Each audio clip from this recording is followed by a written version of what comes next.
বেরোতে বেরোতে চলে গেছি, কারণ বাইক তো বিভিন্ন রোডে চালিয়ে অভ্যাস, সব ধরনের অভিজ্ঞতাই আছে।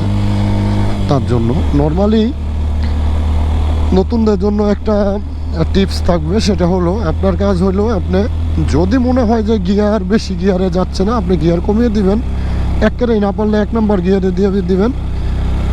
তারপর জাস্ট আপনি ধরে ক্লাসটা ছেড়ে বসে থাকবেন, 2 হাতে হ্যান্ডেল ধরে, আপনার বাইক অটোমেটিক উঠে যাবে। তারপরও যদি কোনো জায়গায় মনে হয় যে আর উঠতেছে না, তখন হচ্ছে আপনি থ্রটলটারে একটু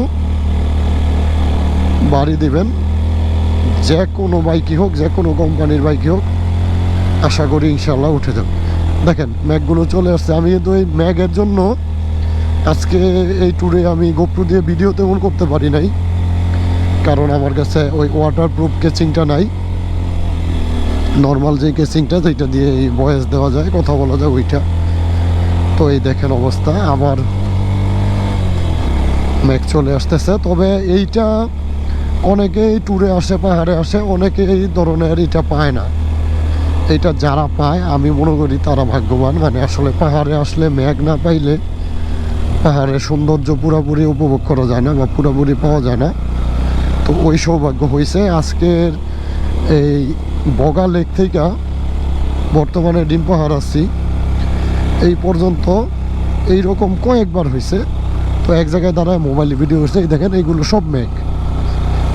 তো এটা কিন্তু সব জায়গায় নাই, এদিকে নাই, জায়গায় জায়গায় কিছু কিছু জায়গায়, এই যে এই জায়গায় আবার নাই। তো এইটা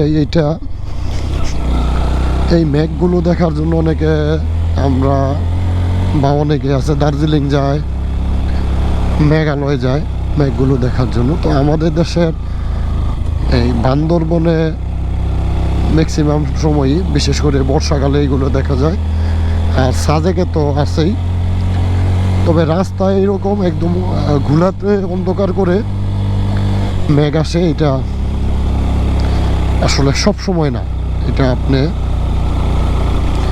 হয়তো আপনার যদি নসিবে থাইকা থাকে আপনি দেখে ফেলবেন। তো এটাই ব্যাপার।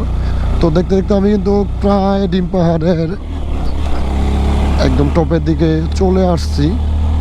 তো আমি কিন্তু বাইকের কথা বলতে বলতে বাইকের গিয়ার আপ অ্যান্ড ডাউন করছি, মানে এটা আমার অভ্যাস, আমি করি নর্মালি। তো বাইক কিন্তু সুন্দর মধ্যে উঠে গেছে। এখন হচ্ছে কিছু বাইক আছে যেগুলো, যেমন আমি এমটি ইউজার, এখনও এমটি আমার পছন্দের বাইক। এমটিটা বেছে ফেলছি আমি কিছুদিন আগে। আমি ট্যুর মোটামুটি এমটি আর আমার থাই সিবিআর দিয়ে ট্যুর করতাম। তো যাক, চলে আসছি এদিকে। আবার দেখা যাইব ক্যামেরা অন থাকলে অনেক সময় চেকপোস্টে অনেক কিছুর সম্মুখীন হতে হয়, তো ক্যামেরা আমি বন্ধ করে দেব। তো যাক, ওভারঅল আমার কাছে পারফরমেন্স ভালোই লাগছে, খারাপ না, উঠে গেছে।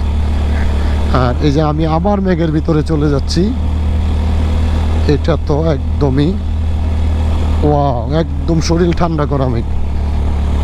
আপনারা ক্যামেরা দেখতেছেন, ক্যামেরার মধ্যে পড়বে আইসা। তবে সামনে চেকপোস্ট। আপাতত ক্যামেরা বন্ধ করে দিচ্ছি। আল্লাহ হাফেজ।